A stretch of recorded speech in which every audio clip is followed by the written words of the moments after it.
Well, welcome back as we reconvene the March 28, 2023 regularly scheduled meeting of Irvine International Academy. Reporting out of closed session. Number one, the board approved a settlement offer made and presented by our attorneys. Motion was made by Doug Houston, seconded by Felipe Delgado, and it was unanimous thereafter, Mary Beth. Second, the board approved a motion to engage a third party to conduct a brief investigation on an employee matter. That was motioned by Doug Houston and seconded by David Sun. That one also was unanimous in voting. Then, as per the agenda, we engaged with the preliminary discussions on the performance evaluation regarding our executive director. And out of that, the board committed to complete that evaluation during the month of April and to engage in it a little bit earlier than policy. And that was unanimous to engage in that discussion and exercise. That's our report out of closed session. Now we have opportunity for any public comments on non-agenda items. I'll pause for a moment and see if any have turned any cards in, Mary Beth. Okay. Then we'll move on. That's past number 4 to number 5. Some more information items, and our executive director report will begin. And if I'm not mistaken, the first part will be the fiscal update, presenting with Dr. Bean, and that'll be Delano Jones. And if it ties in nicely, well, actually, we'll take that report and then we'll move to the action during the action time. We'll just receive the report. We're going to temporarily move down where we can view on the larger screen some of the budget items that we're going to consider later on for approval.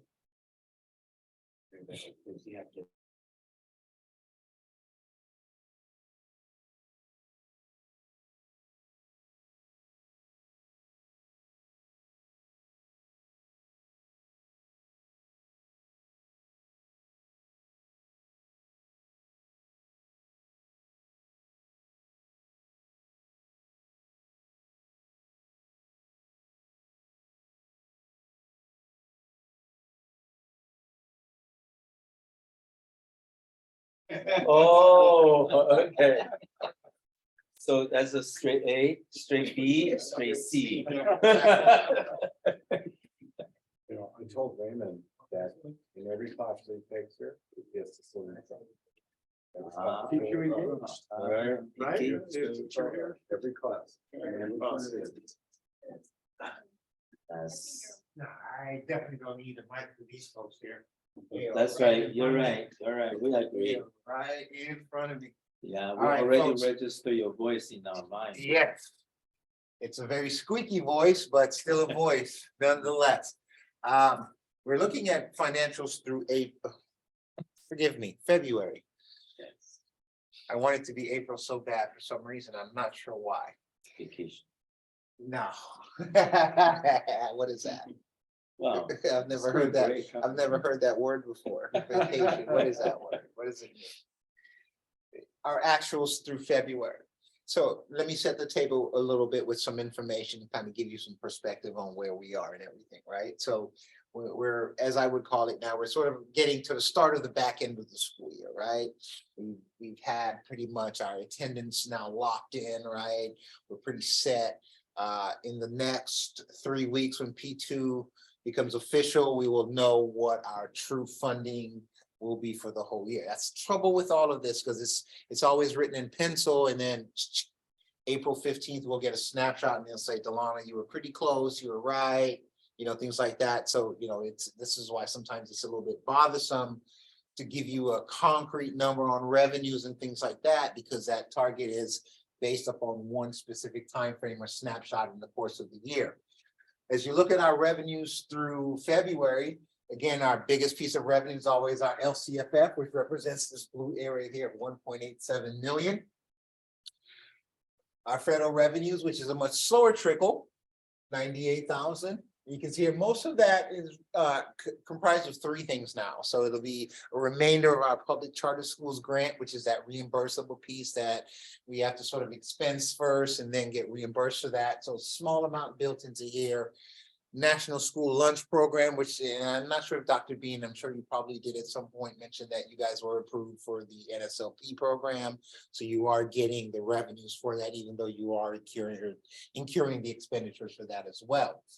And you're not getting any title funds because again, the school does not necessarily qualify as a low income or have those criteria for federal revenues, Title I specifically.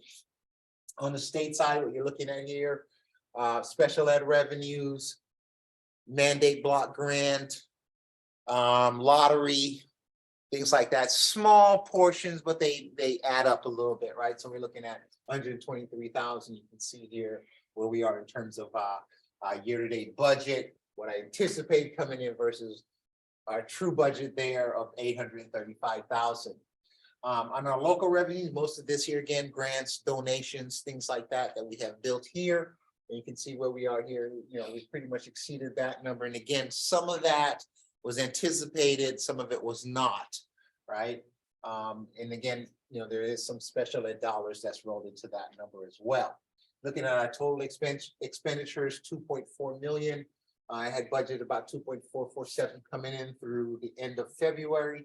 And again, we have about 1.3 million remaining. Again, this is based on that estimated ADA number coming to life. On the expenditure side, let's take a look at our personnel expenditures.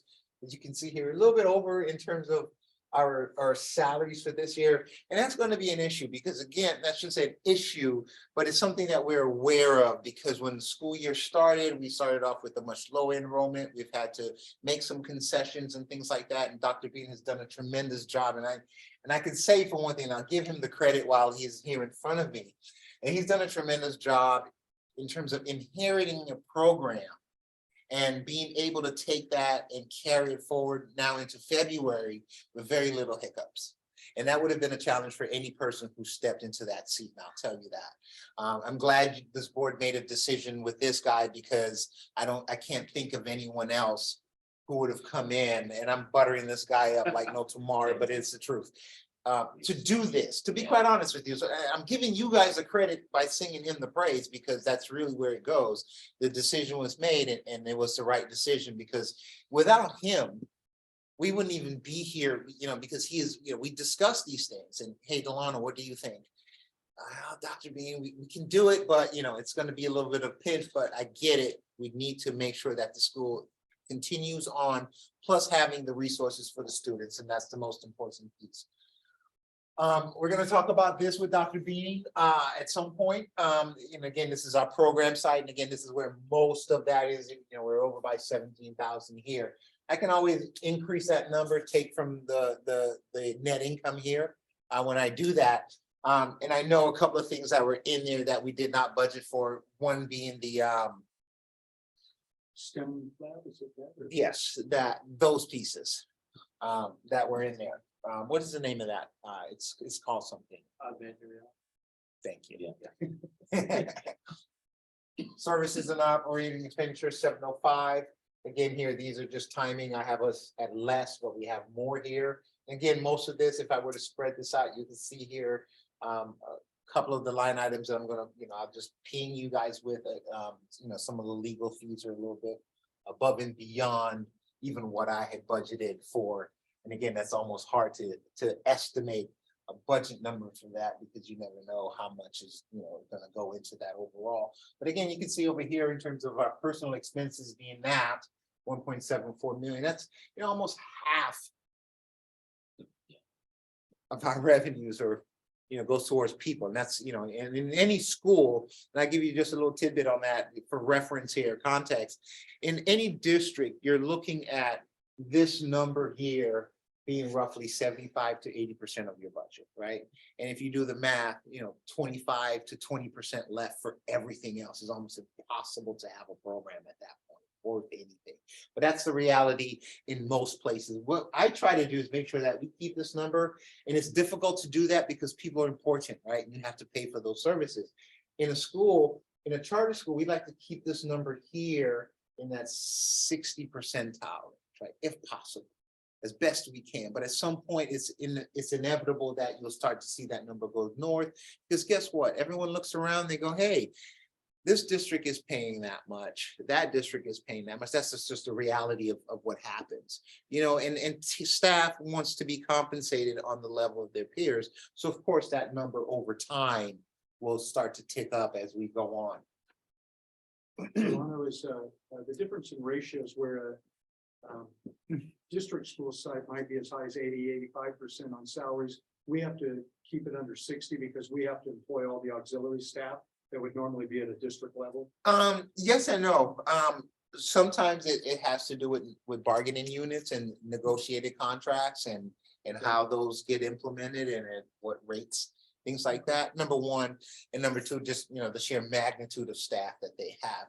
In a charter school, you will tend to find, you know, as an example, Mary Beth wearing multiple hats, Okay. you know, in some cases. And again, you know, districts, they tend to have you know, their salaries are locked in, so you know those increases, and you have to honor those increases. Here we have a little bit of flexibility in terms of, you know, while we'll make sure that we try to give staff a raise, you know, that's in line with what their peers would be making, you know, but we can always throttle back on that because we don't have that bargaining unit or those units that we have to answer to. Yes, David. Yeah, are there any other charter school you can benchmark against?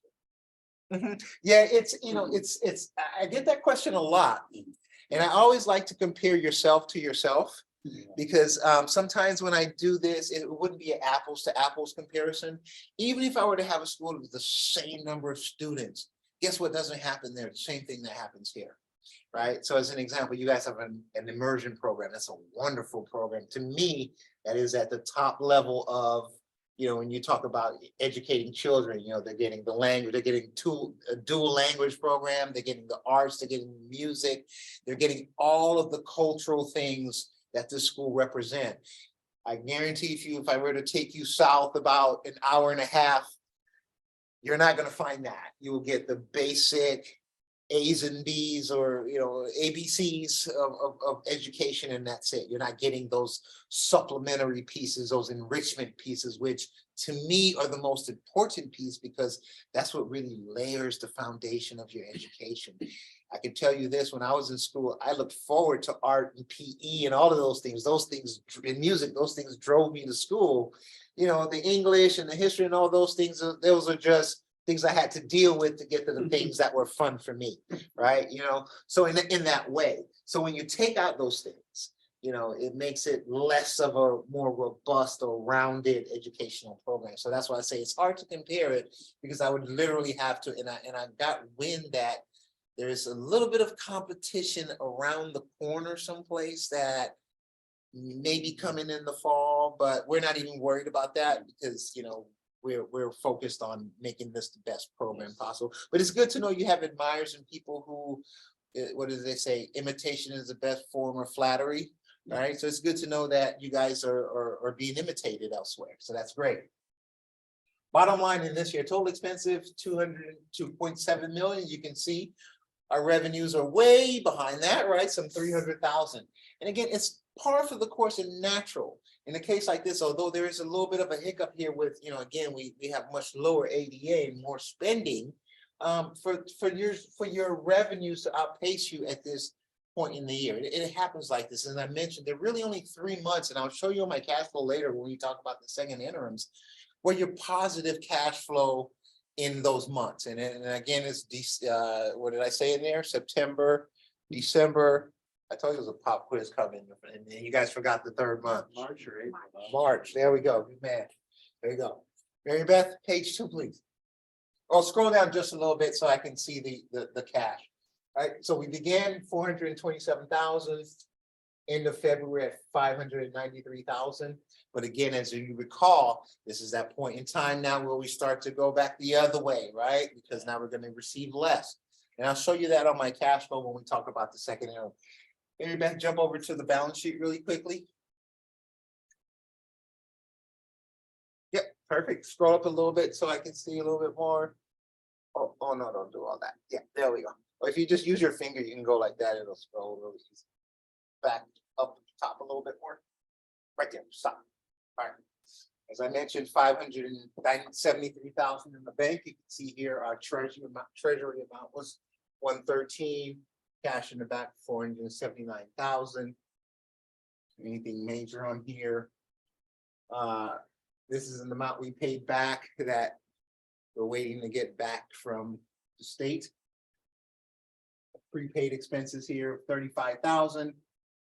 And again, this is just the movement of cash between the restricted and unrestricted in terms of what we're paying out.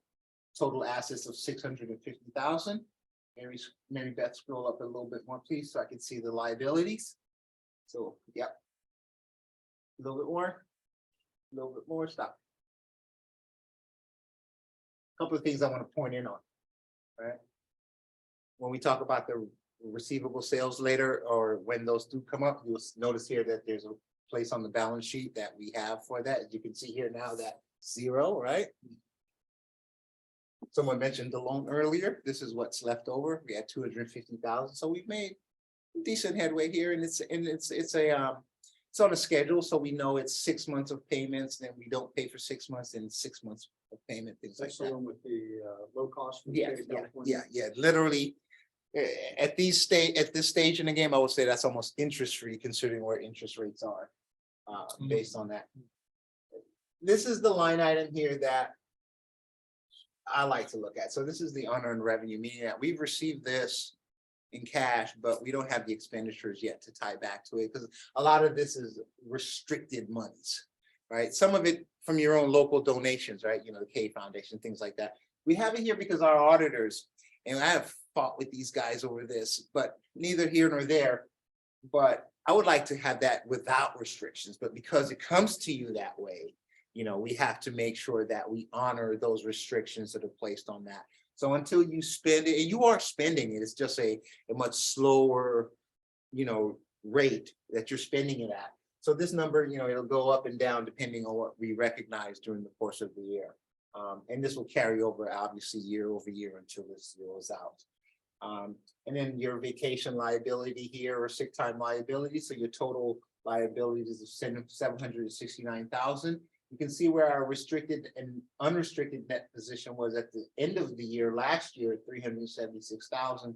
You drop in our net income loss here of 317,000, puts our current fund balance at the end of February at 119,000 deficit. But again, like I say, you know, this will circle back around once we close out the year. And if, Mary Beth, could you go back to page 1 really quickly?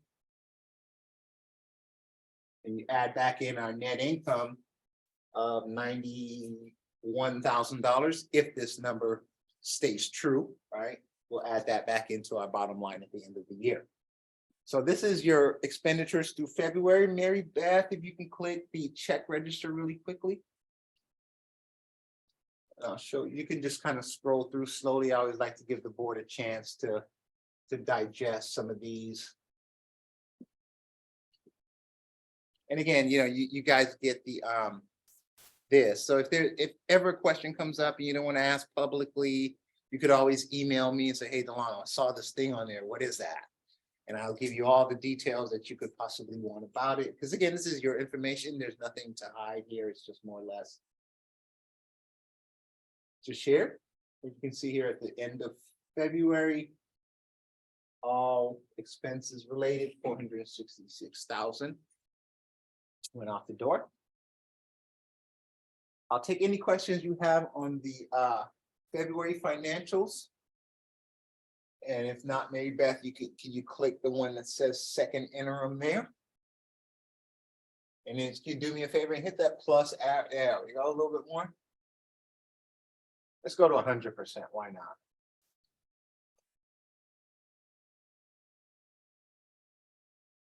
You're using your finger, aren't you? No, that's fine. So, second interim. You guys have seen this before, right? Well, some of you have, right? I know some folks in here have seen at least 3 versions of this, right? 2 last year, 1 in December, and now this one. So this is the 4th version. This is just a certification page that says, hey, look, we're attesting that what we've provided in here is true and correct to the best of our ability and our knowledge, right? And Dr. Bean has officially signed this and submitted this. last week. It's doing, compliance wise, it's doing the 15th of the month. For future reference, what we would like to do is, and I know it's extremely difficult to line up a board meeting on the 15th or before the 15th, you know, it's difficult to do, but we'll try to do it. If not, again, you know, you're authorizing them to say, well, you guys should try to make it happen before that day. But if it can't happen before that day, it just can't happen. You know, not much we can do about that. So let's get into the meat of this. I'll give you the summary because again, you know, throughout the course of the year, we've been seeing a lot of this. Page 2, Mary Beth, please. There's 13 pages to this thing. It's not a pretty document. It comprises of 5 or 6 columns. If you hit this little, yeah, that little, hit this, push the little arrow, hit that, yeah, like, well, no, this one. See my finger? Yeah, that little triangle. Thank you. There we go. I was trying to say triangle this whole time. All right, so as you can see here, there are lots of moving parts on this. Yeah. It's not pretty, right? And yet they're so graciously give us this spreadsheet to fill out, right? This is the original budget from June. Your actuals here, your first interim budget, right? So this is the second iteration of that budget. And they said, hey, guys, if you had not had enough budget building time, we'll give you a third opportunity over here to do it again, right? So you're seeing 3 columns worth of budget. In between that, you're seeing actuals, right? And the column that we want to focus on are these 2 here in pink. Somebody affirm that's pink for me. What color is that? Salmon? It's peach, but I don't need to argue with you. It's debatable, right? It's debatable at this point. I'm trying to keep this lively, guys. Come on. Salmon, all right? Little salmon. And depending on how we all pronounce that word, right? 1.4 million in total revenues here for your else, and I can't see because it's running off the page there. Mary Beth, could you make this about 100%? You guys, you guys have all this in your, you Yeah, have we a have it in the copy. packet Okay, too, but perfect. I like this seeing it. A little bit lower, make it about 80%. Yeah, 75 is fine. Perfect, stay there. 60%. I want you guys to see this over here really quickly. 50 is fine. Perfect. Only I can read that. What you're seeing here on this side, and this is, I just want to show you, these are all of the sources of revenues or expenses that you have, right? So it just goes on and on and on for days. Some apply, some do not, right? For the most part. But as we look at this here, it says broken out in the categories of revenue. Again, your LCFF, your state, look at all these here. Some you get, as I mentioned, you don't. Your federal revenues, look at all those federal revenues there. And yet you only have like 1 or 2 line items of federal. But realistically, a school could fill up this entire thing if your demographics call for it, right? So I just want to point that out. But the meat and potatoes here are this. Mary Beth, scroll down. I just want you to take a look at this total budget, total revenues here. A little too far. Right there is good. Total revenues. One more top. Can I borrow yours for a second?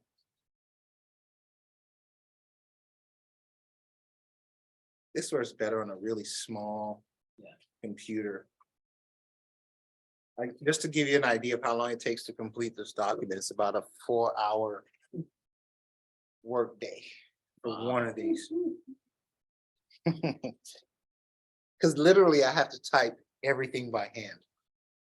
And you can't put formulas in, you can't link it, so I could easily go find this one and grab it. No. Everything up there has been keyed by hand. This way is a little bit more vertical, it's easier to see, but I'll give it to you this way. Our total revenues, you can see here through April. $4,599,000 our budgeted revenues, 3,845,000, that's the number we're looking for. All right, so that's our total revenues, 3.8 million. Stay here, Mary Beth, because these are you can make this bigger now. And I'll just focus on the actuals really quick, because we didn't change the budget, so there's really no need for that. And you can see here in this column, scroll this way a little bit to this pink or salmon, excuse me, area. Certificated salaries, you can see here, 814,000, these are the actuals. We're at 9 something the next month, 361 for classified salaries, 317,000 in benefits total, and you can see here, and again, these are all broken down by the various line items of benefits. Retirement are usually these here. Benefits, you can always tell they start with a 30. You know, so your retirement are these and 31s. You have some social security and Medicare health benefits are in the 34s. Then you have workers' compensation, and you have another retirement system down here as well. So you can see that number here, 317, as we move down into the program side, scroll up just a tad bit more, Mary Beth.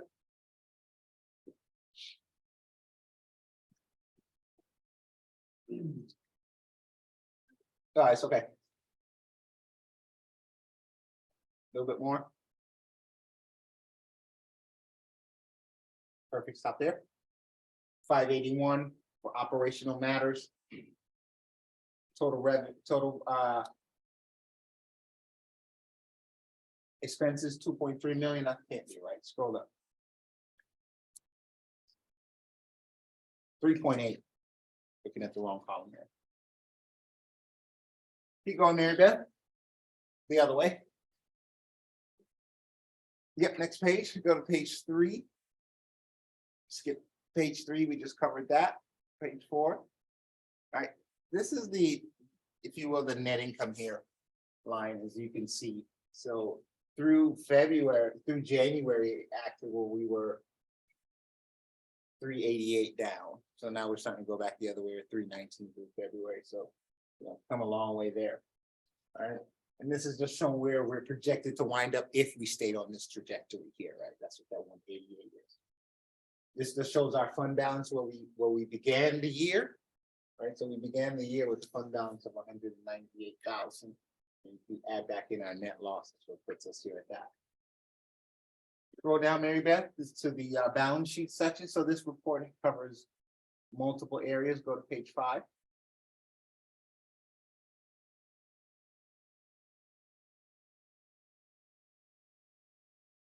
Page 6, go back up, Mary Beth.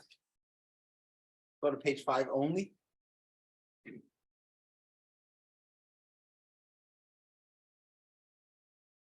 Scroll more to it. Yep, so I can see that. Assets 686. You can see there what you had in cash was roughly help me here 629,000 in cash. Had some receivables here, and then obviously 35,000. And again, here you can see here you had you know, just your movement of restricted or unrestricted cash. It balances that out, and then your liabilities here 876,000. Go down a little bit there, Beth. Nice shoe.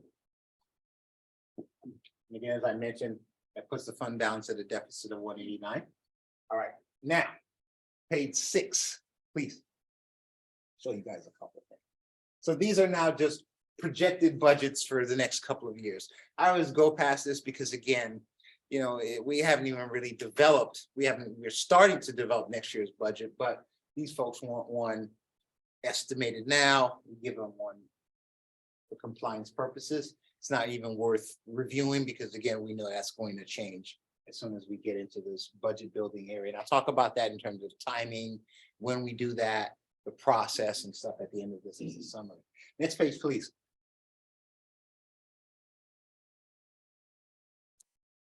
Keep going. This is just, again, just budgeted. So on this, what they're asking for here is this. They say, hey, we want you to break down every single category in your 5,000 series and what that looks like, right? Because they're looking for certain things, right? They want to see who you're paying, what types of vendors you have, things like that. You know, and then they sort of look at this and they balance it out to make sure it ties out to scroll down to the bottom, Mary Beth, so you can see again. I won't hone in on the numbers here, but just they would just want to make sure that what's in our budget, what's in our actuals, actually tie out and they can see those vendors here. So I have to call them out in terms of what they are, not who, but what, right? Next one, Mary Beth, please. And again, this is all just a compliance report. They have this information. You guys see this in a consolidated every month. Here's the cash flow. Let's get to the bottom of it, right? Mary Beth, if you could make this a little bit bigger.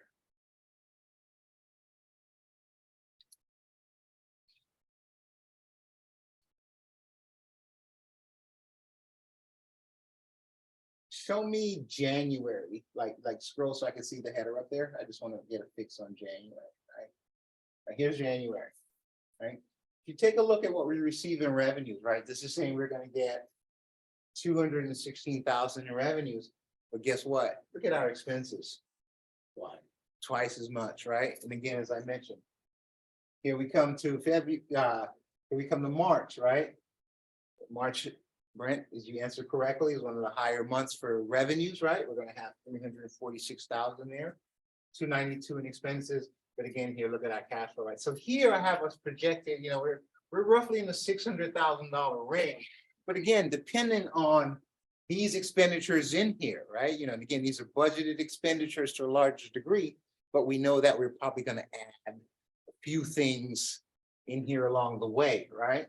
And so that's going to cause these numbers here. But for the most part, this cash flow without adding a lot more would have been nice and neat going across for the rest of the year.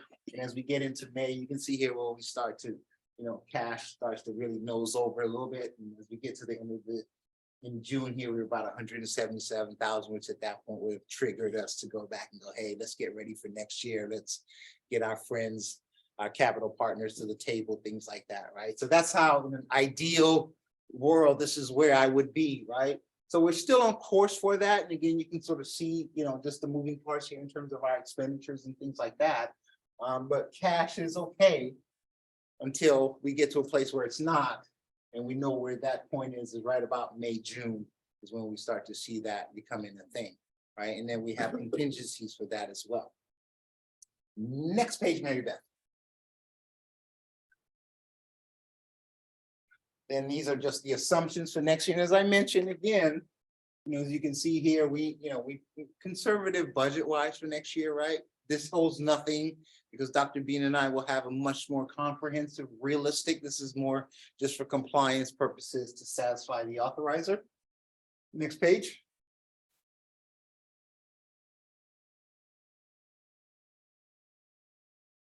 Not sure what that is, this formatting issue. And it just asks for more here in terms of demographics and different things like that. Thank you.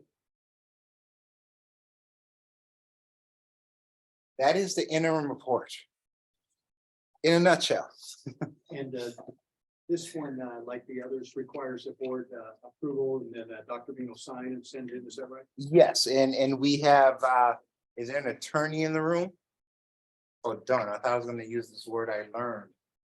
I'm not gonna speak up. Yeah, but I saw that person ducking, but non pro tunc. Oh, yeah, You like that, huh? that's pretty good. Yeah.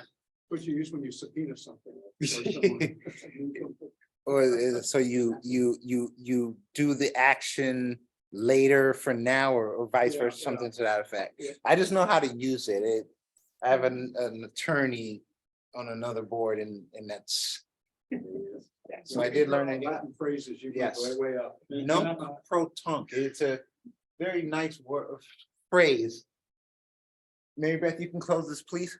And I'll give you guys a couple of summaries really quickly on what's coming down the pipe. So we're in April, call this April. This is when we start our budgets for next year, right? So this is that time frame when I want all the board members to wrap their heads around the wish list. Oh, and feed those things to Dr. Bean. Don't tell me, because I'll put it in the budget. You tell Dr. Bean, he and I will have a conversation about it. About whether or not it goes in the budget. But this is where all those great ideas come and flow there. Hey, we think that the library needs, right? While you guys were in closed session, Mary Beth and Sisai was grateful enough to give me a tour of the facilities. And, and that helps me because when Dr. Bean says, hey, we need A, B, C, and D, now I can, get in relation with that. The school is growing. So next year will be a little bit different. You will have growing pains next year. But I rather have those types of issues than, you know, the reverse when we're not growth and we're declining and we have the other issues as well. But these are great things to look forward to. I'm excited about this budget year coming up because we're building for the future, right? We have our middle school now, so that's great. In another year or two, I will be hearing something about a high school or something like that, but we'll table that for the right time. These are just natural offshoots of when you do this.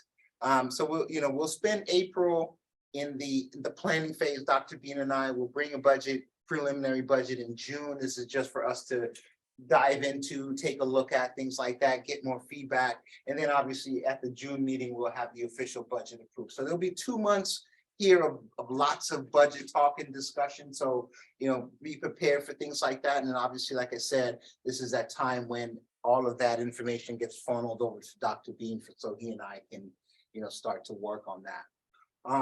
Overall, the school is doing well, right? I mentioned this when I was driving up here today, and I said, boy, a year ago, I can remember us having quite a bit of upheaval and things like that around this time.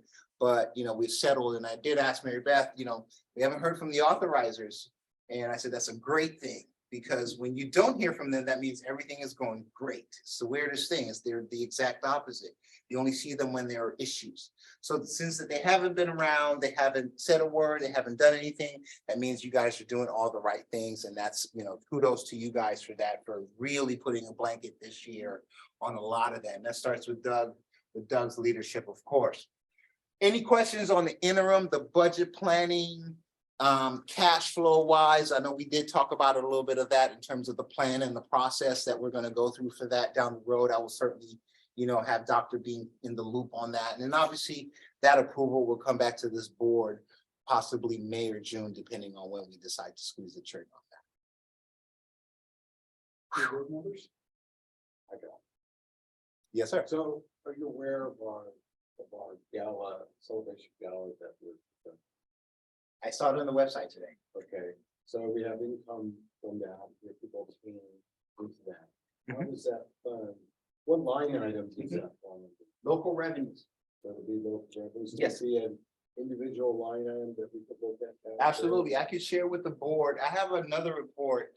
If you think this is ugly, it's by resource, to your point. So like all of your resources, that will be one of them. So I can show you exactly year to date, every local or all your revenues, the amounts that have come in the singular items, line items that they belong to.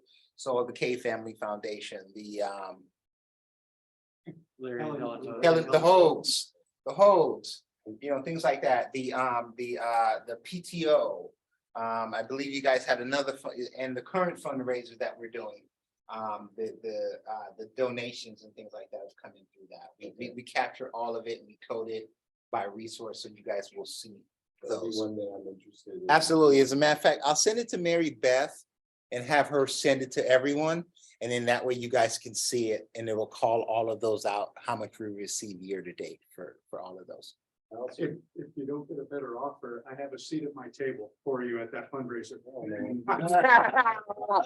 I was never invited, so Miller never sent me my invite. David never sent me my invite. So I just figured, We'll let each other. No, my next question. He beat you to it. My next question would be that I just have to look at the gas register. I didn't know, and I know she didn't buy a ticket. So I was gonna just bring that up. I literally saw it on while I was there sitting there, I saw, the 23rd of April, I think. What is it? May 6th? Okay, whenever that is, absolutely, if that's an invitation, you can absolutely count on my support. So I'm on the hook for 2 things, the donation to the school and to the gala. There you go. Thank you. So I'm wondering, 372. Yes. We had talked earlier about the 250 fundraise, which ties into your question about the gala. The 250, and then there was 100,000 for PTO fundraise. So that was 350. So is the 350 and this 372? that you have for local revenues? Is it, if you're talking on the actuals or budget? Actually. Actual, what's in there, I'd have to pull up my computer, to give you an exact number, give you the breakdown of what's in there. But it'd be a combination of all those, because remember, so like the PTO, I believe you guys got some money from PTO this year already? Yep, some amount, right? Not all of what they've obligated, right? Right, so some of that is in there, And most some of what, it's in the budget, in the 22, yes, 2022, 2023 budget. yeah, it's in there. 448. Yes, right? it's in So Felipe, to answer, to address your question, I think some of it's Some of it is in there. assumed, Yeah. Mhm. it's already baked in. And Yeah, so- it's so baked then in the there question, in if the we budget don't- side, yes. If we don't hit the 350. Yeah. Then this number goes down. Mhm. Our local I'd revenue. just like to see what the total fundraising. Absolutely, yes. And I'll share that with you in terms of what you guys have received year to date for those, so you'll be able to see them individually from, each one of those resources. And so that way you guys will be able to, trend where you are in terms of what, by the time the fundraiser, or is it the gala, right? Yeah, when the gala happens, how much more, we're gonna have to earn or raise. Any other questions? No questions here, there, David, are you good? All right, and I will absolutely wait for that invitation for us to seek out new sources of revenues. I'll be texting it to you tonight. I just need a seat at the table, my friend. Thank you, folks. I appreciate it. Personal attention. Absolutely. Absolutely. I absolutely love this place and I'm a firm believer You're a in big part seeing of the it, success. so So, that's- absolutely, Dr. B, you have, absolutely. that was a big part of the this is executive the man. report, but. It's a man. Appreciate everything you do. Yeah. Thank you. All right, we do have a few things. Yeah. All right, so Mary Beth, if you could advance the next slide, here's what we're gonna talk about in the executive report. I decided to do a quick presentation. There was so much. First, while we held a very successful lottery. If all of the people in the lottery accept, and then the people returned for next year, we'll have a 368 enrollment. Even if people that don't accept the lottery, we have people on the wait list. We have a lot of people on the wait list. Most of the people that are on the wait list in what grades, in first grade, right? Yeah. So currently, we gave our returning parents until the end of this month to let us know. How many of those parents? 230 out of 247. So there's 17 returning parents that haven't told us yet. And then we are giving all of the month of April for our lottery parents to register. We'll be making calls. We'll also have information night. And that's a 28 class size. We could do a 30 class size just to add the numbers. Did we do 30 or 28 on the lottery? 30, yeah, we did do 30 to add it, right? All right, so the lottery went very well, yeah. So just so I can understand. Only 17 have not yet re-enrolled for next year. Correct. That's right. And some of those we know actually are moving out. Like 3, I think we're moving out of the county, but that's fine. More than that, I think some are planning an overseas trip, so we don't know exact time they will be returning. And some actually know them waiting for the asylum. For they, whether they will be staying in the country or not. So we could fill in those 17 people on the wait list. Thank you for knowing every story. Yeah. But it's awesome because this year we used, Mary Beth ran a beautiful lottery and we thought we reported it. We used School Mint, was really fast and sophisticated. And it sent out immediate offer letters to all of the families. So we're following up with them and then, the next people on the wait list will get in if we don't hear. So, yeah, there you go. 368 is the maximum. Yeah, 368 is a maximum, but for budget, the Lana and I are budgeting 340. Oh, no. So we really want to get to 340, but 368 would be icing on the cake. Yeah, maximum capacity. Oh, wow. Okay. All right, and that's how many on the day of lottery we assigned a seat. We assigned 368 seats, including returning students. All right, let's look at we're gonna also look at these 4 things along the way: ELA and math data, family survey results, LCAP engagement meeting, and then I want to talk to you about adding some positions and eliminating some positions. So we can go on to the next slide. This is based on iReady for English, for ELA and math. So this is for math. Fall is this blue and winter, what we just took, is black. So if you look at by grade level, you see the growth from fall to winter. Pretty significant. Wow. We did see a little drop in math in 6th grade, but not a big deal because they're already pretty high, right? 83. Now, understand this is that research has shown that the correlation between this test that's given and the SBAC is 0.89 for math. Correlation is 0.89, which is very good, meaning that 89% of the correlation or the performance on SBAC could be correlated to this iReady, and the 11% is based on some unknown factor. But 0.89 is a very high correlation. So what that means is that these scores you see should be close to what we see on the SBAC. Interesting enough, 3rd and 4th grade, the reason why it's lower is because in those 2 grades they have not received lessons in geometry yet. And geometry is always taught toward the end of the year. So they're focusing on teaching geometry now until the SBAC, and that number should bump up. So this is math. All right, so our 5th and 6th grade classes will keep us up, and 3rd and 4th, we need to continue improving their performance. Go to ELA. This is pretty amazing in ELA, which is reading. Again, huge growth in kinder, a big growth here, but overall, if you look at 3rd and 4th and 6th grade, this is really high. Remember, overall last year in the SBAC, we got about 60, I believe it was 63%.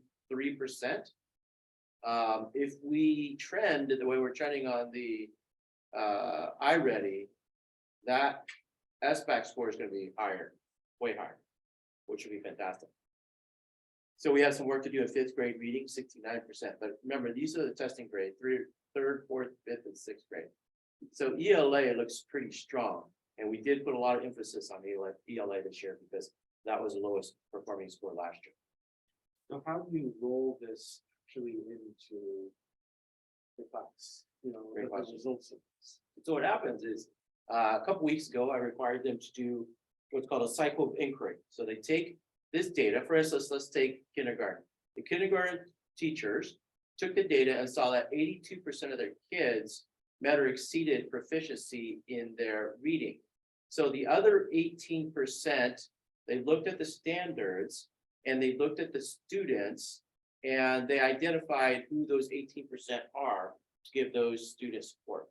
They also identified the standards that were missed in their results, okay? So basically then what they do is they group the kids based on the standards that they did not do well on, reteach them.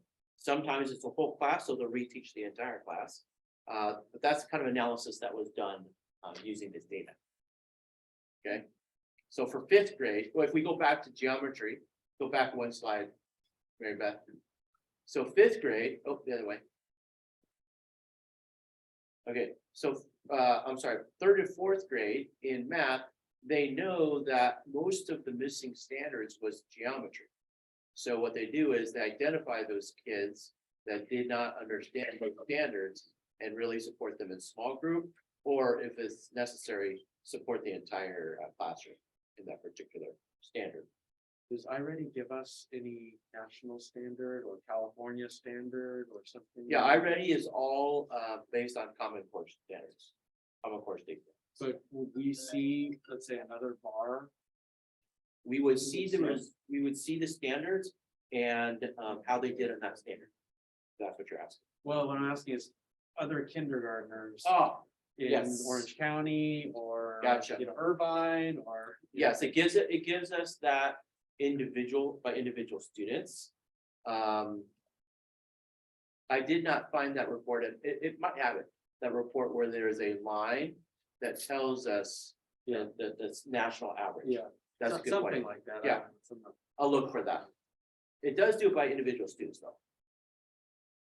All right, go ahead and advance a couple of slides. Any other questions about iReady? Okay, So, yeah, just, Yep. so that's a percentage above the national average. no, what that is the percentage of students who have met or exceeded above standard. Yes, That's a national standard. yes. And so if you go back, go back one. Wait a minute. What this is saying is that 92% of our sixth graders met or exceeded this national standard.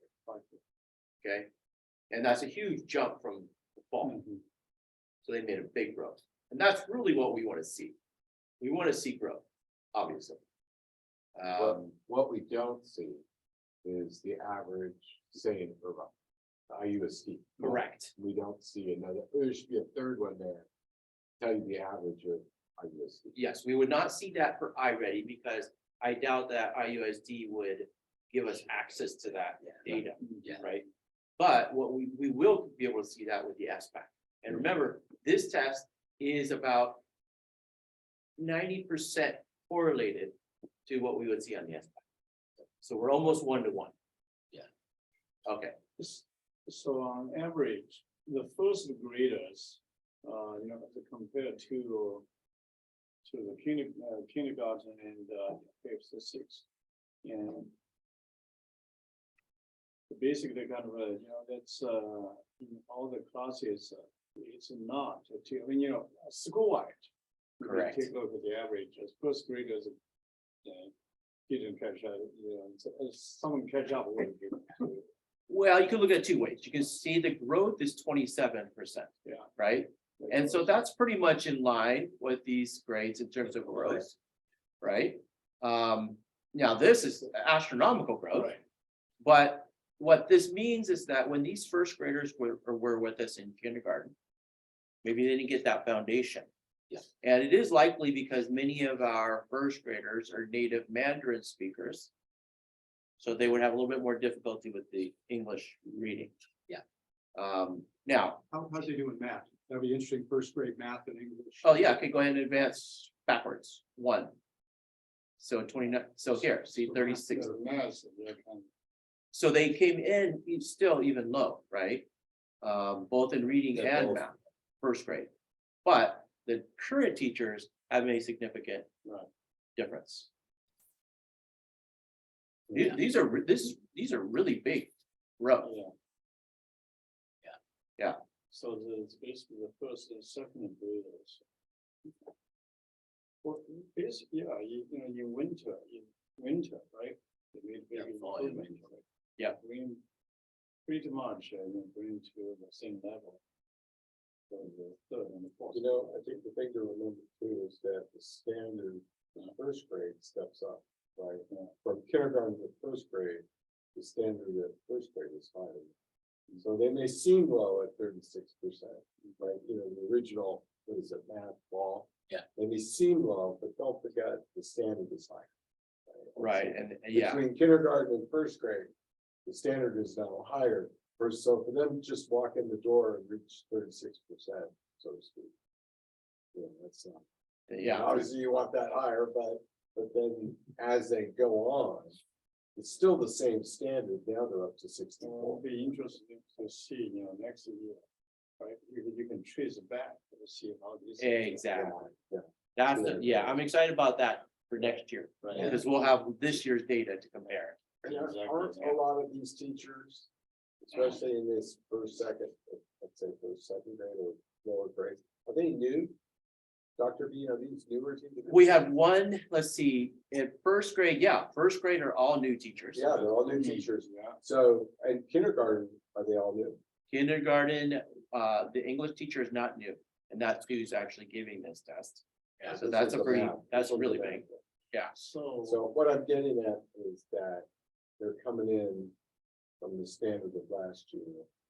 Yeah. You know, the new teachers, how do you deal with that? It doesn't look bad to me, considering. But David makes a good point. It's like, we use this data to then have conversations like, I'll have a conversation with second grade teacher. Right, why is yours the lowest of everybody, right? yeah, you can see, you know, the kindergarten, fifth and sixth, they are higher. across Very the high. board. Yeah, but the second grade children now. The base teacher from last year is not here. The Right. Teacher who taught.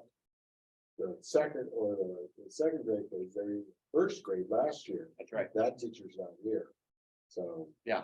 there Well, could be the a- point that- being that is that- base wasn't strong enough. Yeah, the baseline, they came in low. And then Now they're. now they, The 27%. improvement is, yeah, it's not significant. So that's a big growth. That's the most important.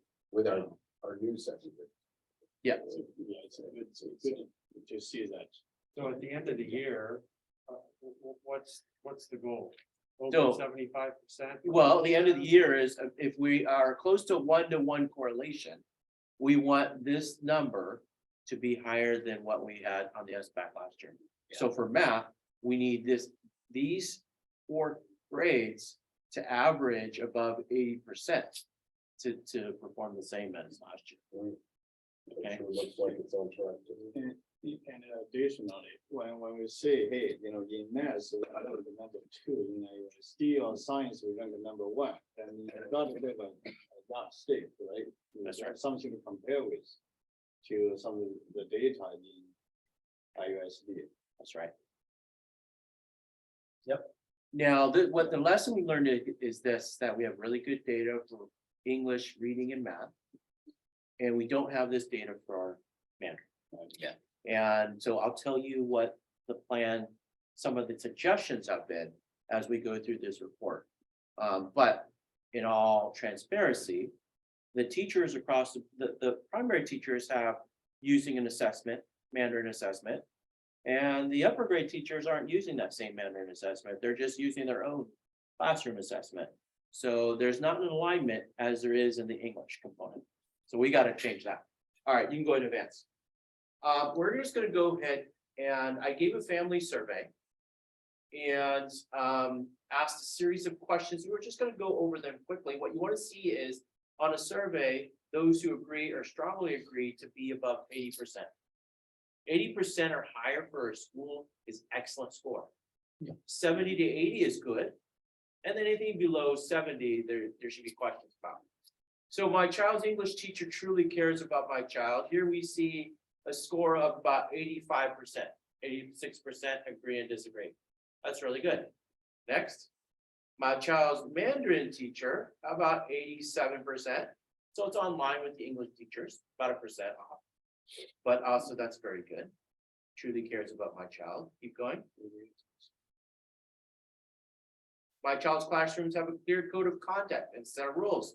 Our families believe, about 85% of our families agree and strongly agree. So that's good. We want to see the blue and red. Keep going. My child is receiving good education at school. This is 81%, 82%, 82%. So I would think that not as high, it's over 80 is great. I'd like to be even higher, but probably because there's still questions about our Mandarin program here. Okay, that's what I've heard. Continue. Yes, You know, I would say just the first 3 being average over 80. Good thing, yeah, that's a very good thing. right? 80, yeah. Even that third one, it's only 80%, or was it 80, 81? 81. It's still very good, right? But there's room for I improvement. would be a little bit more concerned if we had a bigger fluctuation. Sure, sure. Yeah, anything above 80 though, you should be very, very happy about. My child's English teacher is available to parents and willing to listen. 91, 92%. Yeah, see, Wow. again, we're up there. Yeah. right? If I was to see a big swing here. then that'd be something. Right, next. My child's Mandarin teacher is available to parents. That is about 87%, 88%. So on par. 88%, exactly. Yep, 88%, on par with our English teachers. Next. My child enjoys PE, Ah. 88%. That's pretty. Hey, that's. Great. Next. My child enjoys music, Wow, 90%. that's high. That's really high. So that's a great offering. Next, my child enjoys STEAM. That's also Hey, 90%. that's a nice, yeah. Over 90%. So that's awesome. I wish I went to this school. Okay, next. Start over. Start over. I am well informed about the progress my child is making. 70, about 75%. So what this says is that parents, and I've spoken with parents individually about this too. They are not getting enough information about the progress of their child. Yes. They get it on the English side because of iReady That's it. and the reports and the conferences, but they're not getting enough progress on how they're doing Mandarin. Yeah. You're starting to notice pattern here. All right, keep going. Communication to home from school is easy to understand, 87%. My child enjoys going to school. Wow, 94%. I wish I went to this school. Never too late. Okay. Never too late. The school regularly keeps families updated on school events, Actually, it's pretty high. 94%. Yeah. So that is a complete 180 from last year. Yes. Okay, last year, that was the huge criticism, and they didn't get enough. My child feels safe at school, 94%. That's pretty good. That's pretty amazing. Actually, that's very good because usually I've seen these surveys and this seems to be the lowest. Yeah. Results in most schools, that the child feels safe. That includes things like bullying, right? If they felt bullied, if they felt their teachers didn't care for them, that score would be much lower. I'm gonna add something here. Yeah. So as you know, I spent a lot of time at the school, especially during the lunch hour. I walk around and here whenever I want to spy on Dr. B. And one thing I've noticed that I think has to be communicated to the parents, or they probably already recognize it. Your child is really being watched here. Yeah. You know, by an adult. There's an adult or supervisor somewhere nearby. And you can really see that during the lunch hour. Yes. Right? During the lunch hour, when all the kids are out there playing, there's adults standing, you know, myself included, standing around the park ground, at least 5 of them, 4 or 5 of them standing around watching. And from what I recall, that's not typical of public school. Right. You don't see that. And I don't think parents really recognize just how well their kid is being managed or being supervised, or I should say being watched. Yeah. And then Keeping that's them why safe. they feel safe. That's right. And what's been great is on Friday, in light of the, shooting yesterday, on Friday, we're gonna have the TV monitor up that will feed all of the security cameras into the monitor. And it'll be up in the front office. So every parent will see it when they come in, and that should also give them a sense of safety. Something's We being will monitored. see what IUSD sees. We will see what IUSD sees, in the perimeter here on campus. Okay, next, Dr. Venus' response to parents, 89% or 91%, or 90% actually. Dr. Venus' response. No disagreement. No, this. That's true, nobody disagrees. Okay, next. Dr. B is accessible to parents. Wow. So that's good, 93.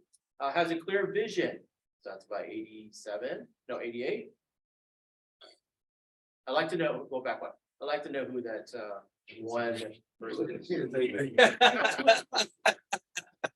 I'm just kidding. The school facility is clean. Big kudos to Mary Beth and her team, custodians. They do a great job, so it's 85%. And usually this is low also in a traditional school. So that's great. Next. School facility is conducive to learning, 83%. All right, brace yourself. Now here comes our growing areas, right? Okay, go ahead. We are satisfied with the free lunch program delivered by Revolution Foods. So only, what is that? 58, 59% would agree to that. Yeah. And I think mainly because, parents don't understand that there is so much restriction on food vendors and what they can provide in terms of free meals. Because the money is provided by the state and federal government, so there's strict guidelines. So the food that Revolution Foods has to provide meets those criterias.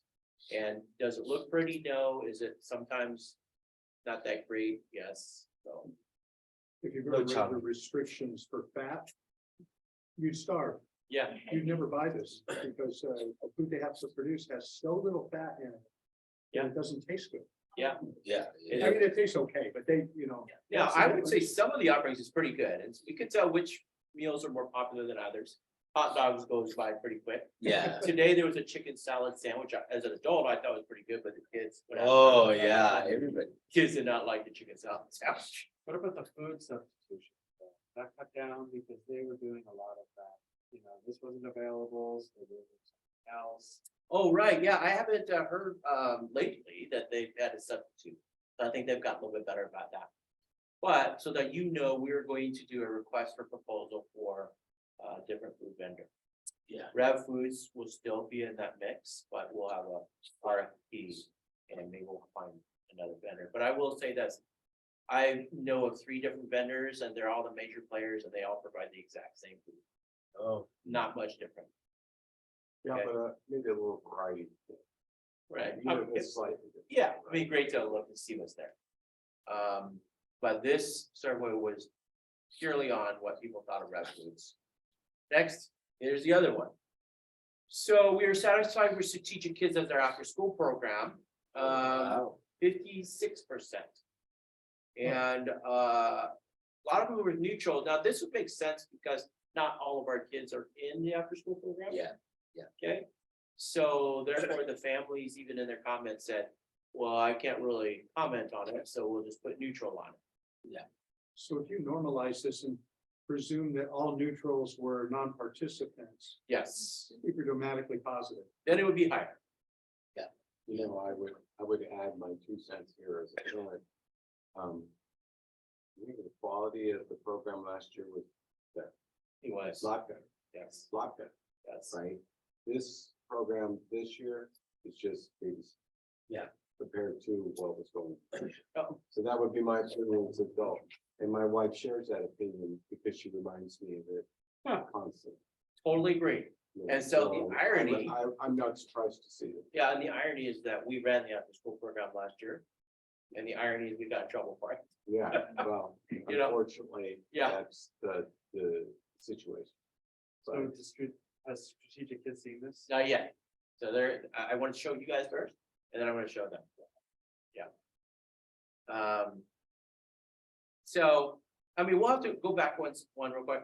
Have to look at the disagree, right, strongly disagree number versus the total number here.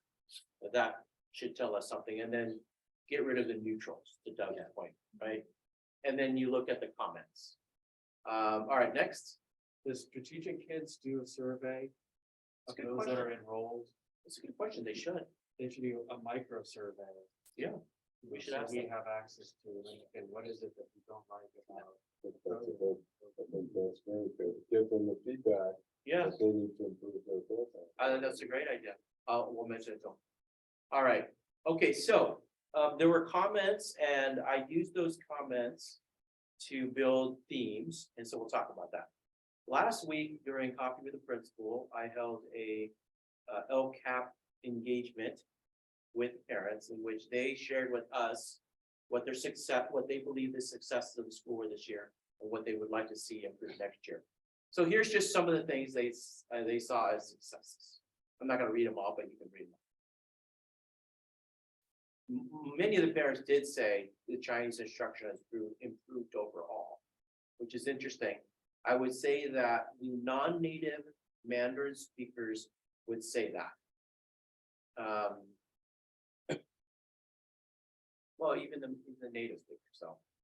I think it's more about progress reporting and alignment is what we're not seeing with our Mandarin program. What's the increased enrollment? So they're very pleased that we increased from 192 to 247. And they notice it, right? Because you have 50 more kids, you definitely notice. You got more birthday parties to attend. Exactly. Well, it feels like a school, Yeah, it feels like a school, not a little, yeah, not like a private daycare. right. Are field trips intentional, or does Yes. that come down to the teacher and the class? The teacher in the class, decides on a grade appropriate field trip and they go to us. And we just try not to repeat that in all of our levels. Each class encouraged to have a field trip for the year? Every or- class is encouraged to have 2 field trips a year. Yeah. I got a good idea for a field trip. Oh, yeah, where? The Lion Museum, the Air Museum, up there in Mississippi. That's supposed to be. You know, I'd be willing to sponsor that for any of the classes. I Awesome. mean, they're probably older, I'm not sure what that would be, maybe fifth, sixth grade. Yeah. Time to do a physics science lesson. Yeah, I don't think I've seen our, too many of our kids this graders, so. I would be willing to do something like that. I don't know who to talk to about that. Talk to me and the teacher. I think I Actually, just stop. did. I think I just did. Yeah, we'll talk to teachers. They know their calendar. They are going to outdoor science. Put that out there in case somebody, I would be interested. Yeah, speaking of field trips, our 6th graders are going to the outdoor science camp I know, in April. Raymond wants to know why he can't go. He can go next year. Which one? The urban one? Something. Is that in? Oh, I I don't know. know, I just got back from High Trails. Oh, okay. Maybe that's what it is. I'm not exactly sure where it is. All right, so here's what they told us could be improved for next year. They want to see more differentiated support for different levels of Mandarin. They want a curriculum guide and scope and sequence map for Mandarin. More support with online platforms, meaning that the online student platforms need to be centralized because they're all over the place. They would like to see us hire somebody in charge of curriculum assessment. For especially Mandarin. They would like us to get involved academically and athletically in district and county invitations. They'd like to see more tutoring support in Mandarin, especially in after school, and then better lunch offerings. So go ahead and go forward. So what I'd like to do is talk about then, is there any more slides? Okay, go to the very first slide. Based on these themes, based on what you heard from Delano, I'm thinking of a structural change. One of the structural change is eliminating the assistant principal. This school is still too small to need one. What we do need though is somebody more specialized, director of curriculum and assessment, curriculum instruction assessment, for both Mandarin and English, one person. And then Mr. Fernandez is our special education teacher. What I'd like to see is director of student support services that handles special education, GATE, 504s, homeless, because he's doing all of that. He's doing work beyond his scope. And if he ever, oh, never mind. I'm just saying he's doing work beyond his scope. So we need to actually think that position. So districts have director of student support services, and those directors work on all of those things I just said. All right. You would be in charge of special education, the GATE, 504s, SSTs, homeless and youth, those types of things.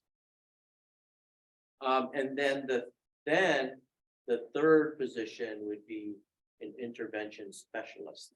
That's the person that works with small groups of kids at their ability levels and monitors them and tracks their progress in Mandarin and in English. And that's usually a teacher that gets promoted out of the teaching class. And that's a lot of what Sandy's been doing for us this year, is doing small group rollouts.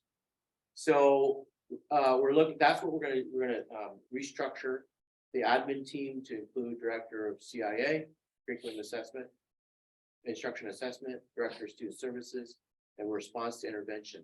Now, in terms of FTE, it doesn't require It requires only one new FTE, which is this one. This one, we just have to increase the pay. And then this one, could remain the same, so it's only one additional FTE. All right. Because we are gonna eliminate the assistant principal. All right, so that's my update. Any questions about what you see? Because I know you've got a lot of things on your list to vote on. This is the core of what we wanted to see. A lot of it is business, but this is how a school operates. This is really fascinating and encouraging parent involvement. Yeah. Incredible. I mean, one question on the survey. Do the parents get a summary or the data back to see what their opinions are as they are mixed in with everybody else? So I shared the slides with them and copy the principal. I wasn't gonna share it with the entire community until I share it with you guys. Okay. Yeah, so the next step will be sharing. Very with the parents. positive.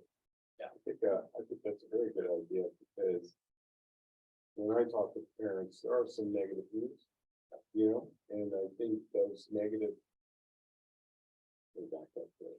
Sometimes the vocal minority tends to stain our progress. That's right.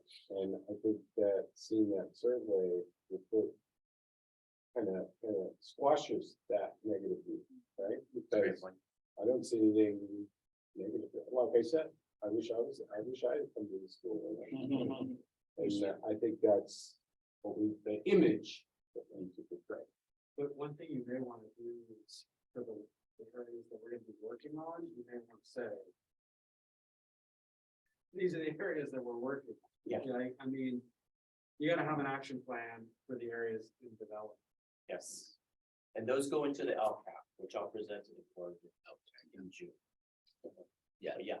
Everything that we need to work on, we're going to help. Like for the strategic kids survey.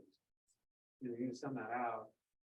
Right, and then people go, right. Well, maybe I don't want to do that. So that needs some resurrection or restoration or major The next step. refinement, you Yeah. know, on what is going to be done to change that around. That's a good point. And again, depending on what the underlying comments are, might tell you more because so much of that pie chart is non-participants. They just said neutral. So, Sure. but yeah, I think. Or we get maybe some I really do, good maybe I'll read those pie charts and take out the neutral. Yeah. Or those last That's two. Well, not with the lunch. The lunch is appropriate, but for strategic kids. Also, I would like also to have some discussion to address the discrepancy between the lower grade and the higher grade. Right, yeah. Kind of bring to the same level. Yeah. Possible. I was thinking about, fall, after the same, fall, you're talking about a long summer. And so it depends on what the kids feel in summer.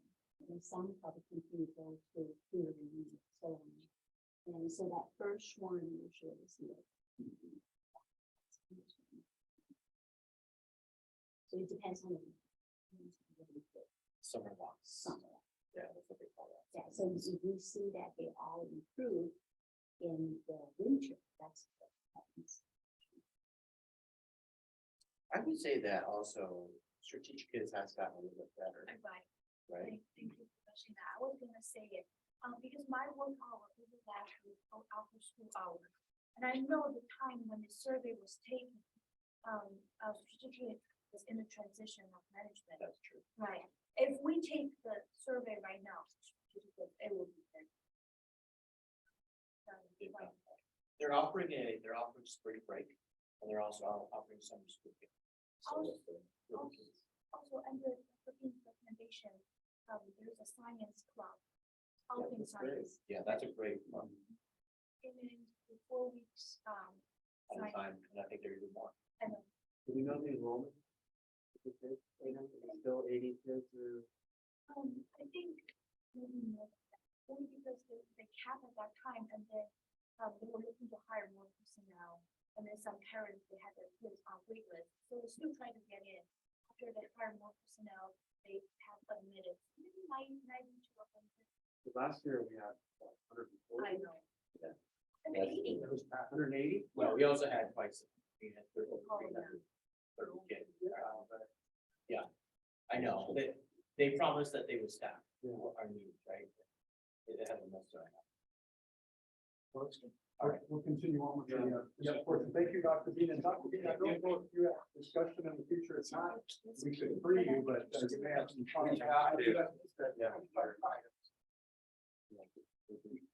Anybody need a biological bathroom break? If not, we'll try to rush through this and then start right back. Continue. Did we get the ELA? Dr. Bean?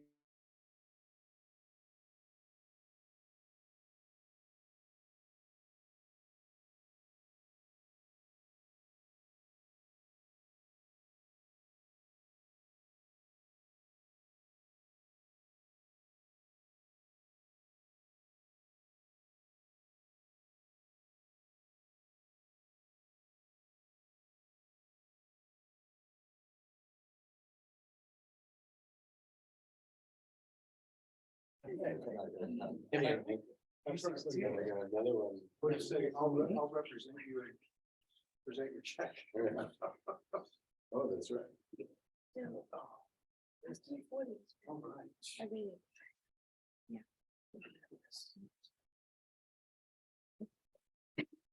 Oh, recording. Well, thank you again, Dr. Bean, for the executive report. We'll move into our consent agenda, item Roman numeral 6. And the consent agenda, we have approval of our previous board minutes. We'll take them one at a time. Look for a motion to approve our February 14th, 2023 board minutes. We may have approved these previously, but I just think we should approve them again at a regular meeting. Point of clarification, if they're all on consent agenda, though, you can just. in Oh, one we can swoop. consent them together, right? Yeah. Thank you for that. So I'll ask for a motion to approve the consent agenda items as a whole. I'll make the motion to accept. And second, I think Molly got it before Miller. Oh. Alphabetically, Miller first. Thank you for that. We'll do a roll call vote starting at the end with David. Yep. And Molly and Doug. Oh, I'm a yes, yeah. And then Brett, aye. I was looking for him and Miller. Aye. And Felipe. Aye. Thank you. So unanimously approved. And now, 7, we'll pause for a moment. The first item we're going to discuss, and we'll invite any public comments if there are any, is the PayPal policy. You may have read it. I'll have Dr. Bean summarize the need for it in a moment. Mary Beth, any public comments on PayPal? No. Okay. Dr. Bean, would you describe briefly the need for a PayPal policy and receiving funds electronically this way? Yeah, I'm gonna let Mary Beth, because she's working closely with our accountants on it. Yeah, I work with Delano and Janice on accounting and school expenditures. And we started PayPal last school year when we did the jogathon. It would make donations easier for parents to just click and donate. So, but we didn't have a policy. We just, we just laid it out there and we let it build, and then once it reached $24,000, that's when we transferred it. And then when Janice and Delano saw it, they said, no, you need to have a PayPal policy. So that's when we used the template that they recommended. So now we need the board to approve this procedure of having more than one person count the money and having a fund manager, a technical sponsor, financial sponsor, tier 2 budget approver. So all these, and then also a financial implementation of how much and how often to transfer, plus creating an Excel spreadsheet, preparing it for general accounting, having a journal entry, having basically accountability. So I also attached a spreadsheet that I'd be using to do the transfer. Let's see if there's some more comments or questions on pickup policy. Any for Mary Beth? Thumbs up from Miller. Then I'll ask for a motion to approve the PayPal policy as it's written. I make the motion to approve the PayPal policy. And Miller is second, so Felipe, and then second, Mary Beth. I will do a roll call vote starting on my left, David. Yeah. And Molly. And Doug Hughes is a yes. Brett, aye. And Miller. Aye. And Felipe. All right, Thank you, Mary Beth, for keeping this policy, this board policy driven. Thank you for developing the procedure. Now we have the policy. Second item is what we reviewed already with Delano, which is considering approval of the I'm sorry, no, we haven't done much. Delano, this is a new item. It's the 2023-2024 school calendar. Pause for any public comments on calendar. Any, Mary Beth, that's submitted? No. Okay. Board discussion on school calendar or questions for Dr. B? So the student day is 179, it's not 18. Actually, I'm glad you brought that up. This calendar that we submitted in the board documents, I need to change that to 180. So the student instructional days is 180, and where we get that back is April 8th is no longer a teacher work day. So April 8th will be a student day. So the student instructional day should be 180, and then the teacher work day should be 188. Does that make sense? So I'll need the board to approve that, so I can make that change and then publish it. Other questions or discussion? This calendar, how do you got it? This calendar is consistent with IUSD. Yes, this school calendar is consistent with IUSD, except for we start a week earlier because we have February 12th through February 16th, where we celebrate Lunar New Year. And Irvine does not. So we do start 1 week earlier than Irvine Unified. We end the same. We have the same winter breaks. Just so you know, the winter breaks this year is a little bit later than last year. So the teachers get the last week of December off and then the first week of January, which coincides with Irvine Unified. And then the other thing to take note is that we bring the teachers back 6 days prior for retreat.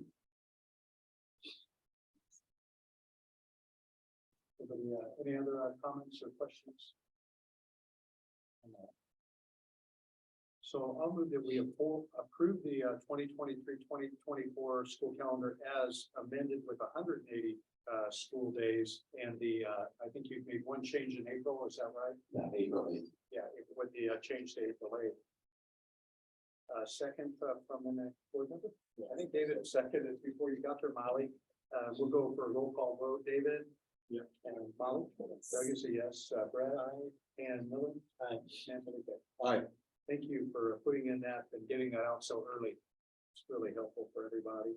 Item C is what I misspoke before. This was the presentation by Delano. It's our second interim financial report and budget that will be going to Orange County Board of Education. Any further discussion? We had quite a robust discussion.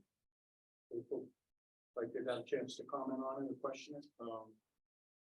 Once some of the extraordinary items that we discussed in the closed sessions are factored into the actual budgeting. We will have another update. Yes.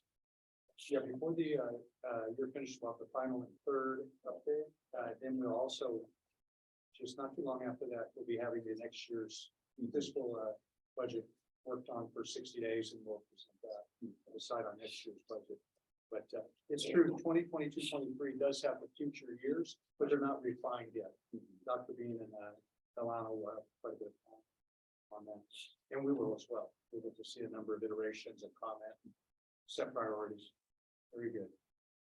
Anyone else on the interim budget approval? Okay, I'll ask for a motion then for item. Oh, I'm sorry, Mary Beth, any comments from public on that budget? Good. I'll call for or ask for a motion then on C. Who was first?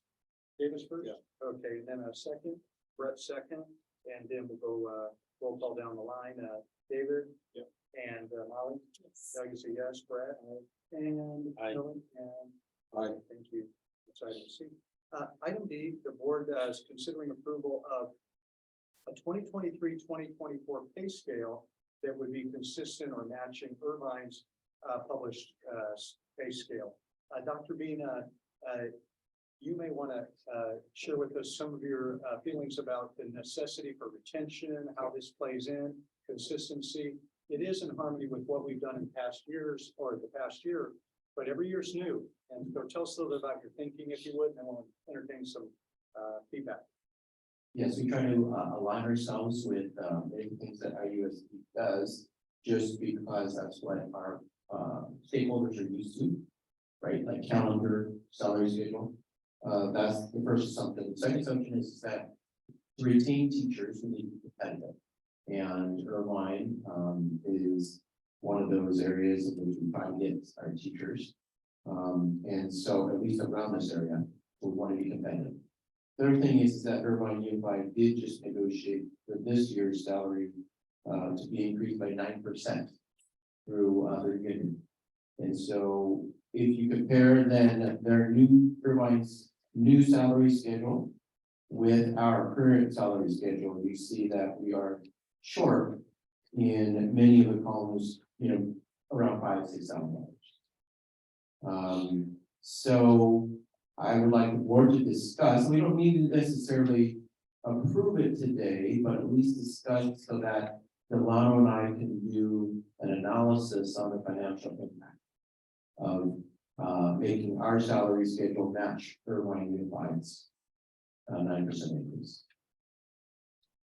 So we'll do some discussion. David, you have a first comment? I know I have one that deals with the impact that you discovered with inflation. Yep. But David, you want to begin, and I'll get to my inflation question second. Yeah, understand, Dr. Bean's, the point of bringing this up, I understand it too. Keep the salary competitive. Considering, the overall urban school district. I would also like to suggest to have some research, to further data and to compare with other schools, and especially other charter schools. That's number one suggestion. Number two, especially given the current constraints in our budget, deficit. That's what we anticipate. And how this is going to impact the budget. And I mean, the typical public schools are probably their pay scales are probably different, just like in the big public companies compared to smaller startups. They're not necessarily on the same page. They may be on the same band, but they're not on the same pay scales. That's another consideration. I'm not saying, that we shouldn't consider. I think we should do a cross-border comparison to really to consider all these factors prudently.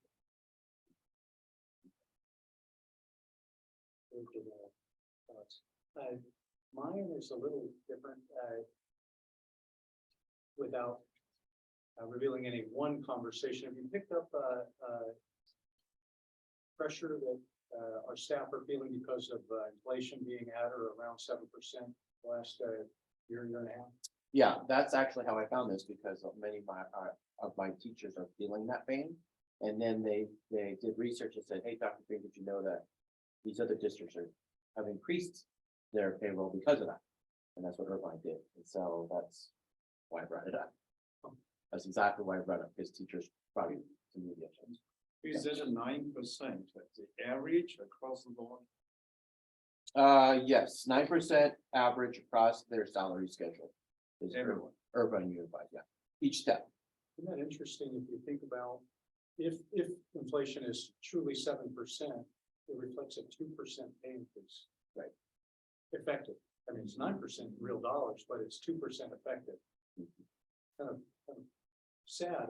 I don't usually play a small harp for teachers, but I'm playing a small harp for teachers. That's really tough. Other thoughts on, and again, we're discussing, I don't think we have an action today because it gets formalized into a budget, but it's one guide, but we've heard a recommendation on comparative to charter schools. I love that idea. Another question, you mentioned about 9%, is that for the 2023-24 school year or 2022? For us, it would be the 23-24. For Irvine, they actually made it effective this year. So they retroed. So what- So we would be the same as Irvine's. So their salary schedule was set this year. If we mirrored them, we would set ours next year and it would be the same.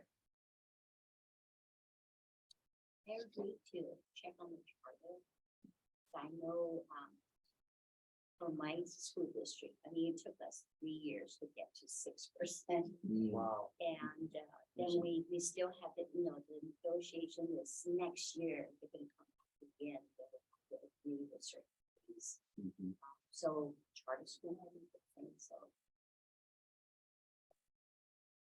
Yeah, and we definitely need to go on to run some numbers, but I think what I'm curious about is the actual incremental increase based on the actual dollar increase, based on the step of our step within the school, right? I mean, I understand it's 9% in general, right? But what's the actual dollar impact based on the salary schedules that we have within the school? It'd be nice Yeah. to run that with our payroll, you know, Yeah. Delano could run it, because we may have a lot of teachers who are still rather young and they're high and to the left as opposed to low and to the right. You know, they haven't had their master's degree yet, or maybe they haven't gone on beyond that. So that'd be not, that's real true dollars in for our budgeting rate analysis. Yeah. I think, any other discussion? I'm not looking for a motion on that one, but it's nice to discuss it. I'm glad it's on our agenda. Because we'll get more discussions on it in the coming months as well. Any qualitative comments from the board? One that raises up in my mind is the importance of teachers. And so motivated, satisfied teachers who can live in the district that they serve. Right, you know, as opposed to driving in from a lesser area, I think that's always good for stability. The other suggestions here is when you increase, you don't necessarily give everyone the same level. So basically, you have to consider merit, right, performance. And this is one opportunity to use that leverage. That's true. That's a discussion that this board could have for the long term, which is, you know, do we give merit-based increases? From a man who manages many people in his company, these are good insights, and someone who's in a school receiving a salary from the school. These are really good suggestions to remind our executive director and the board as we consider. This is probably one of the most important decisions we make that truly affect who will be with us long term. That's right. Yeah, because each one is contributing differently. A lot of people, for example, guys, you guys are sitting here doing overtime. I'm not sure how you deal with the overtime, right? You may get paid, you may not. Right, and maybe exempt from Yeah. overtime, maybe qualified. Exactly, yeah. I think I know the answer on all of these. Wow, That's that's right. great. So even though the board, even though the agenda did say approve, you may want to pass a motion to have the executive director do more research on it. Yes. Yeah, I think we can make that as a recommendation Yeah. during our recommendation time, but I think you've heard that one here. And I don't think it needs a vote, but we see our direction here and our executive director gathering some more data. But this is a great foundation, you know, to know what's happening around the corner. Well, that's good. On E, we have the board discussion, about, board meeting in June as a board retreat. We're allowed to do a retreat. It, looks a little bit different, but it, well, let's hear what Dr. Bean envisions, because, there's aspects that, I always appreciate, which are some team building, and such. But tell me a little bit about what, you've seen and experienced. Yeah, so retreats, so there's above the green line work and below the green line work. So below the green line work are things like building rituals and team building and things like that. So I think the retreat would be necessary for that. The above the green line work that you would do in a retreat is things like our annual Brown Act trainings, financial trainings that have to occur, instructional trainings. So that could be done in a retreat setting versus a board meeting. And so that's why I recommend that before we start the new school year in July, that the board would end this year with a retreat in place of the board. Or add it to it. You can do both. Serving the board, just from my perspective, I'll give you two ideas and give me a little feedback. I could send you videos to watch on board training. I'm yawning for those that are listening. Or we could have a board instructor come in with real world experiences and dealing with our situations, and it's interactive. Takes the same amount of time. What's your feeling? Real person. In our situations, you know, because you watch others, they're describing their situation. You know, I have training videos from San Bernardino, Unified School District. I've got training videos from a lot of places, but they don't fit us. So I could see that as being maybe a real attractive part of our board, and it gives me a way to meet the requirement for all of us to receive Brown Act training and other board training as well. Some of it can be procedural, others of it can be situational, so like that. In terms of location, do you have anything in mind? You know, I do, I have, It's not good to hear. I said, I, somewhere, I think convenient, but doesn't feel a little away, but not too far away. So how many are we? Well, I'm thinking of something really great, but it would really cost me. So I won't say what, but I could call in a favor and, okay, yeah, let's just consider that we would do something special, but it wouldn't cost the school, you know, it would be, you know, something that we would get a favor for, but something inspiring, you know, and yet, Or anybody has a yacht. So everything's ready. well, I'd be open to that, not out on the waves, but in a flat water. And then, convenience, June, and so there's still the implication of, if we did it later June, I think school would be out. Yeah, it's later, June. Yeah, after school's out, so, okay, well, I love this idea. Any other board thoughts on, setting up, that meeting as a, retreat? Just that I will have trouble doing it. So, so that it's worth in terms of getting on everyone's calendar, we might want to put some dates to try to give everyone. Yes, your travel will take you out of, okay, yeah, I imagine so a lot of people begin, immediately after school gets out, or? From June 8th to July 8th. Okay, so. Okay. So, and maybe we I can, don't know those. July, June. I might depends, have trouble. depends.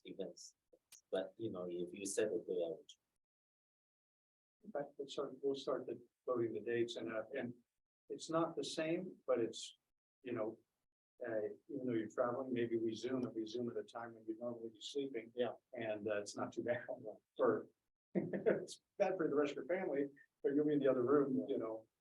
Okay. And I'll always create an alternative, you know, if you give permission to videotape a presenter, we'll post that and you can privately view. So, okay. It sounds like it's a positive idea then. I don't know if we need that. We probably should move and vote on that because it changes our calendar slightly. Yeah, let me ask, OCDE if we have to have a board meeting with the retreat, or if we can just do a retreat without. the Okay, board. then we can clarify on our Yeah. next meeting and set the calendar accordingly. Yeah. I like it. That moves us then to comments or recommendations for executive director or for one another. That's letter A on the final page, board member comments. So we'll just do a round robin. I'll reverse the order. Okay, get ready, shall we say? You're gonna get to be first comments and or recommendations for Dr. Bean or to the rest of the board. I don't have anything specific, but I do have a gala update. Yes. So where we're at with the gala at this time, as a matter of fact, we have our gala meetings tomorrow at 7 with volunteers. Where we're at, since our last meeting, we have made a commitment to the restaurant. We have signed a contract with them and very good communication with them and the activities that are happening. We have team members assigned to various tasks for the volunteers, so we have the structure of executing the gala in hand. You know, so a lot of the architecture is already built. Currently, we have 46 seats sold at the gala. That's without your check your seats. For a total of 46. We are a little shy with the auction, silent auction donation. We're a little shy there, so we could use some any ideas or any input to the board as such to look around and look for donors who could provide some. So we're all a little shy of it. So it's still a month away here. You know, we're hoping that after spring break, right? Spring break next week. There's going to be good. I'm preparing my team because I believe after spring break, there's going to be this influx of people who just also know that. So that's where we're at. Just our max. Restaurant will hold 400 people, but the contract right now is for yeah, we say 158, 72 exactly. We need to see probably at least 100 to have a financial for the restaurant. So maybe less. Maybe less. So 47, 46, and to sign up, is it through email? You can go to the website and follow through the website. There's a couple of buttons to push there. And you get down to the bottom, there's an enroll RSVP, I forget what it is, enroll RSVP, red button. There should be a red button there. You pick that, it'll take you to a docs form, is that what it's called? Jot form, that's what you need. Jot form you fill out, and there's options for PayPal, credit card. Oh, okay. Gold. Whatever you got, whatever you want. You can submit a check. You need to fill out a check, submit paperwork and so on, but the jot doc form is the biggest because all the options are on. Huge explanation. We're grateful you've taken the lead on this. Along with that, we're happy to support the school. Well, mentioning again, I believe it was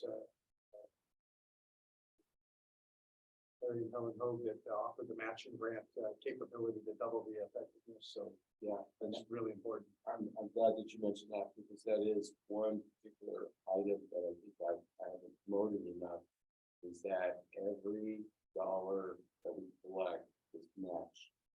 So there was a little bit of a pushback that some people thought the meals were too expensive or something like that. You know, the cost, we were going to cover our costs. People have to realize that every dollar, every guest, every ticket purchase, whether it's a table or a booth or whatever, it's immediately matched. So it's the biggest fundraiser for the school outside. of the school. So you really have to. I wonder if it would be appropriate to invite those that were curious and participated in our lottery, the future students of Irvine International, to consider it maybe worth an email blast, just to make them aware that, hey, you're invited to participate in the future of the school, because you're going to be part of the future of the school. The way I worded it, the gala celebration is for friends and family. So if your potential future friend or family, you're more than want to see. What's, just real quick, what about our teachers?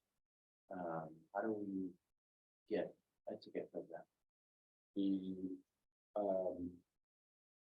at this time, what I would like to see is, there's a medium to provide them a ticket. Okay, but my problem with that is I don't want to purchase, or I don't want to give them the ticket and they not show up. You understand? Yes. So what I would like to see is that if they at least purchase, or a ticket is purchased for them, then contact me about this spouse. So that's kind of what the way I've been pushing it, or I've been supporting it. And I will take care of it. But I'd like to see, I don't want to hand out 2 tickets to somebody and you don't show up. Right, you know, because there's no value, you don't feel the value out of it, right? So if they have what do you call it, a hardship, reason why they can't buy 2 tickets, contact. That's the way I mean. But that doesn't apply to you guys. Yeah. So that doesn't apply to you guys. Is there enough engagement with the family community on this event? It still feels, and you guys are doing a great job. I saw the invite, the backpack, the daughter's backpack, but it seems, I'm not sure if it's in front of the parents enough, so they feel like they're a part and should be a part of this event. Or you're saying it's kind of like a marketing gimmick? We need a little bit more, I think, communication with our, what they call our bids, which are the homes. And, we're trying to promote that. One of the reasons we've done that recently, we've noticed that the invitation went out in Chinese. Yeah. Which was probably something we should have done earlier. So that has gone in. Also, there's a translation of the donor package, what I'm gonna call it, invite donor package letter that I think is probably soon with the small. And then that's the next step, right? But yeah, unfortunately, I don't have my finger on the pulse of the, especially the Asian side. Yeah. Right? And so I'm really dependent on my volunteers to spread that. Word. You know, and that's what I'm really, I would be emphasizing that in that they need to do that. Because I believe, I've been approached by a few group parents, and they're telling me there's Asian parents who don't speak very much or very little English. I've approached them. They're apprehensive about buying the tickets, but they do want to buy the tickets. And they just didn't get the word, correctly to them. So we're hoping that the invite in Chinese will affect that. And so I'm seeing an influx of purchases, result from them. I'm not sure how else we could do. Well, I think after spring break, every day during dismissal, we're gonna set up a table outside. And so we're gonna greet every parent with an invitation and sign up and, yeah. Now that we've taken down the what do you call it, the yearbook pictures, Right. Contest thing, I think Right. that needs to be plastered. Exactly. With, gala celebration. Yeah. Okay. I'm not sure who's going to be. But I think that's our poster board, we gotta stick it up there and certainly emphasize the fundraising potential that this provides with the bench. Right? Because I think that part of it is not been well communicated to some of our. Yeah. Questions? Great. Go to the website. Just follow the trail down. Continue down the line, Miller, Yeah, comments or, I just love the kick up. something Yeah, I special? brought my wife here, but I know that tonight will be long, so that's why. Did Isabella take a tour of the school this time? Yeah, oh, Yeah. several times, talk Okay. to the parents and. she's like, Greg? So can I promote playing poker with Dr. B? Yes, there we That's go. a good How job. about lessons with Dr. B? Yes, there you go. I'll give him lessons. Poker lessons from Yes. Dr. B. Yes, there we go. Yep. Oh, that was, Yeah, Sounds like yeah. statistics. So you know, we are planning to have mahjong tables. oh, That's another kind of part of it that hasn't quite got out. I think there would be a big influence. Some fun social part of it. But I'm going to use the. That's a great idea. There you go, Jim. Okay. it's a Thank big you. Sorry. Please. My only comment is more from the parent side, just the iReady experience. I feel like we're still trying to get the communication out, I think we do the iReady thing and then the scores go out to the parents are freaking out or they're excited or whatever, but most that don't like what they see are freaking out. And then there is the rush, hey, let's have a emergency communication session, in an hour, anyone can join, and it doesn't feel organized, it feels chaotic. Parents don't understand the connection, and you can see for those that attend the Zoom sessions for grades. There's a lot of interest and angst because they don't understand, the correlation, right? So I think it's a suggestion, it's just communicate and communicate and communicate, organize it so that it's structured and not about.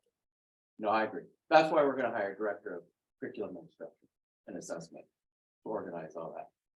Yeah, good suggestion.